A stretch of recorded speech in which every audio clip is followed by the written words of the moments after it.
ফুল দেখতে কার না পছন্দ, আমার কিন্তু খুব ভালো লাগে। আর বসন্ত ঋতুতে কিন্তু প্রত্যেকটি গাছেই ফুল এসেছে, কলি এসেছে, নতুন পাতা গজানো, পাখির ডাক, খুবই একটা মনোমুগ্ধকর পরিবেশ।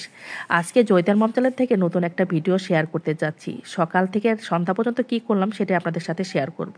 আজকে সকালে ঘুম থেকে উঠে আমরা ব্রেকফাস্ট করে নিয়েছি দই চিরা মুড়ি মুরগি দিয়ে। আমরা ছোটবেলায় এটা খুবই খেতাম, আমাদের একটা পছন্দের খাবার ছিল। এখনকার জেনারেশন ছেলেমেয়েরা এটা কিন্তু জানে না। তারপর খাওয়া দাওয়া সেরে ছাদে গেলাম লাউ আনতে। আমাদের এই গাছে এত লাউ ধরেছে বন্ধুরা, অনেক লাউ, মানে একটা ঘাসে মনে হয় একেবারে 20-30টা লাউ ধরেছে। তবে এই গাছে লাউ আসার পরে আমি বাজার থেকে লাউ কিনে খাই না, এটা আমাদের প্রতিবেশীদের গাছের লাউ। তারপর আমরা খাওয়া দাওয়া সেরে একটু রাস্তায় গিয়েছি বাইরে একটু বেড়াতে। আমিও ছিলাম, আমার শাশুড়ি ছিল।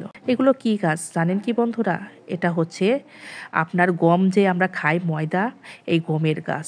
আর ওই যে লোকজন দেখা যাচ্ছে এখানে, মানে অল্প ঠান্ডা অল্প শীত, তো পরিবেশটা এতই মনোমুগ্ধকর। ওই ক্ষেতের ভিতর আপনার অনেক শাক হয়েছে, আর যেই শাকটা আমরা কেউ চাষ করিনি, এটি অটোমেটিকলিভাবে সৃষ্টিকর্তা মানে দিয়েই দেয়। এই শাকের আপনারা চিনবেন কি না, এটা হচ্ছে সেঞ্চির শাক।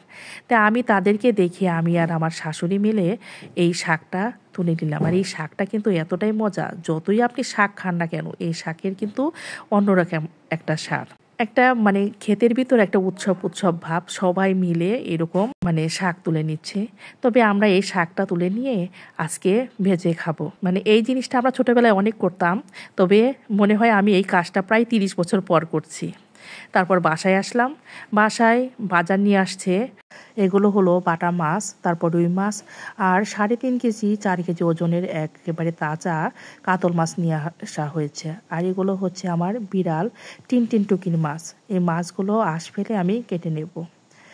তবে আগে আমার বাসায় একটা কাজের লোক ছিল, খালা চলে যাওয়ার পর আমাদের কাজের খুবই সমস্যা হয়ে গেছে। এখন এই মাছগুলো আমি কেটে নেব।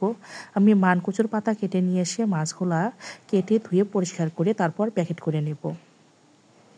কিছুই করার নেই, একাই করতে হবে। মাছগুলো প্যাকেট করে নিলাম। আর এই মাছগুলো হচ্ছে আমার টিনটিন টুকির মাছ। এক প্যাকেট মাছে আমার 5 টুকরা মাছ আছে।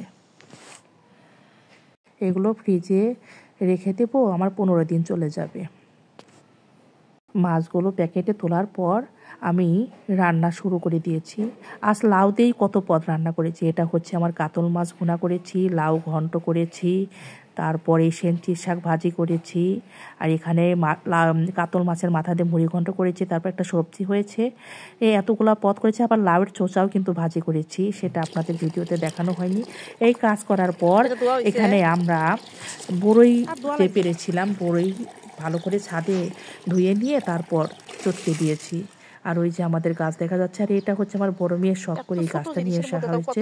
এই গাছটা হচ্ছে বয়স হচ্ছে আপনার 7-8 দিন, কিন্তু এত সুন্দর হয়েছে, খুব সুন্দর, একদম কালারফুল ফুটেছে। এবার আপনাদের জাম্বুরা গাছটা দেখাচ্ছে। আর এই জাম্বুরা গাছের মানে এত সুন্দর এই ফুলের গন্ধ আমার এই ছাদটা চারোদিকে ছড়িয়ে গেছে। আর দেখুন পাতায় কতটা ময়লা পড়েছে, সেটাও আপনাদের ভিডিওর সামনে মানে দেখিয়ে নিলাম।